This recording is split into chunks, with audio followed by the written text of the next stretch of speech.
আসসালামু আলাইকুম। শুনছেন সংবাদ শিরোনাম।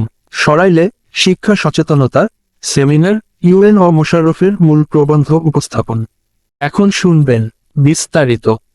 আজ 5ই মে সোমবার ব্রাহ্মণবাড়িয়ার সরাইল উপজেলা পরিষদ মিলনায়তনে উপজেলা নির্বাহীর অফিসার মোহাম্মদ মোশাররফ হোসেনের উদ্যোগে শিক্ষা সচেতনতা বিষয়ক একটি সেমিনার অনুষ্ঠিত হয়।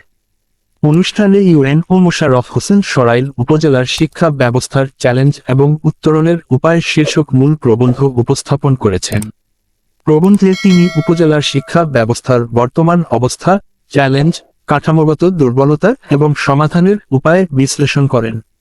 সেমিনারে উপস্থিত ছিলেন উপজেলার কলেজ, স্কুল এবং মাদ্রাসার প্রধানগণ, উপজেলা শিক্ষা কর্মকর্তা, মাধ্যমিক শিক্ষা কর্মকর্তা এবং বিভিন্ন দপ্তরের প্রধানরা।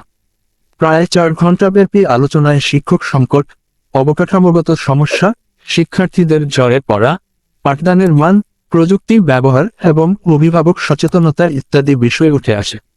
সকল অংশগ্রহণকারী সরাইলের শিক্ষা ব্যবস্থার উন্নয়নে একযোগে কাজ করার অঙ্গীকার ব্যক্ত করেন। সেমিনার শেষে ইউএনও বলেন, শিক্ষার মান উন্নয়ন একটি চলমান প্রক্রিয়া।